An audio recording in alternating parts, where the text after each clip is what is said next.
What covers training units and developing leaders? ADP 7-0.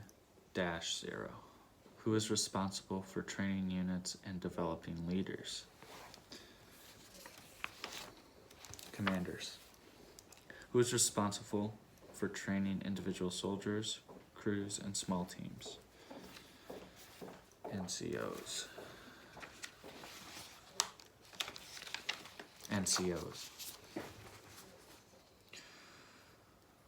What is the Army's institutional training and education system, which primarily includes training base centers and schools that provide initial training and subsequent professional military education for soldiers, military leaders, and civilians? The institutional training domain. What are the training active organizations undertake while at home station at maneuver combat training centers, during joint exercises, at mobilization centers, and while operationally deployed? The operational training domain. What is planned, goal-oriented learning that reinforce and expand the depth of an individual's knowledge base, self-awareness, and situational awareness, complements institutional and operational learning, enhances professional competency, and meets personal objectives? The self-development training domain. ADP 7, Chapter 1, for those three. What process do commanders apply to unit training and leader development? The operational process, which includes plan, prepare, execute, and assess, Chapter 4-1. What are the Army's principles of unit training? Train to standard, train as you will fight, train to sustain, train to maintain.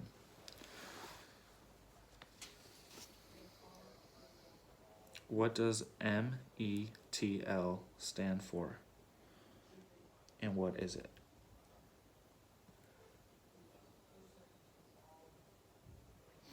The unit's mission essential task list, METL, represents the doctrine framework of fundamental tasks for which the unit was designed.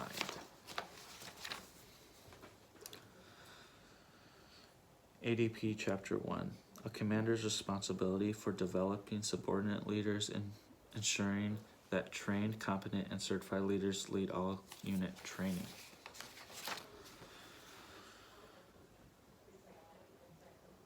Still in Chapter 1, individual training. Soldiers train to individual tasks which are clearly defined.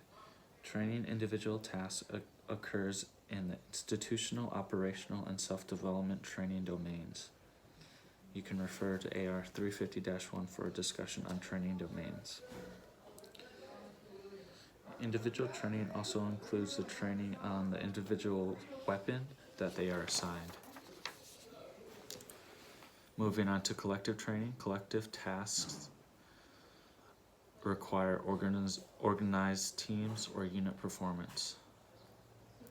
Also with collective training, proficiency in both cursor weapons and platform weapon systems require the same level of constant attention and training as those at the individual level. Unit training plans are used in collective training. Unit training plans, UTP. An example of collective training includes conducting a combined arms breach of an obstacle with a team, squad, platoon. ADP 7-0, Chapter 4. The Army's operational process. The operational process of plan, prepare, execute, and assess is a framework for unit training. Units that train using the operational process as they train, as well as in its terminologies, processes, and procedures, make the transition to actual operations more seamless and effective. The unit commander is central to unit training in the same way a commander is central to the operational process. Planning, preparing, and executing and assessing unit training does not significantly differ from conducting an operation. Each unit begins a training cycle based on the training guidance from the next higher commander. The unit then develops a long-range plan known as a UTP to progressively develop and sustain training proficiencies. Before a training event begins, leaders and staff complete much work well in advance of training. Leaders prepare detailed plans, develop training objectives, and most importantly, coordinate the resources necessary to train. Leaders determine who will observe the training and determine the criteria observers will use for evaluating performance. Observed training is recorded by leaders and evaluators. These recorded evaluations provide commanders an essential part of the training feedback mechanism necessary to make accurate and objective assessments of proficiency. Commanders continually assess training proficiency to ensure the unit and individual soldier meets the task and weapon standards. Each training event involves planning for, preparing for, executing, and assessing training. ADP 7-0, Chapter 3, Principles of Training. The Army principles of training include train as you fight, train to standard, train to sustain, train to maintain.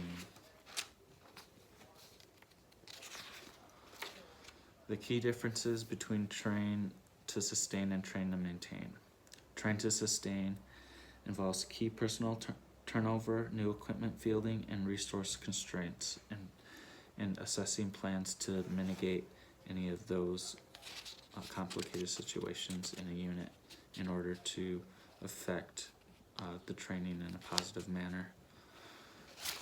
Train to maintain. Individuals and unit maintenance tasks represent important training opportunities. Training is maintained also by the means leaders train subordinates to be good stewards of Army resources, building a sense of stewardship and conditions the leader and units to operate more effectively in austere operational conditions.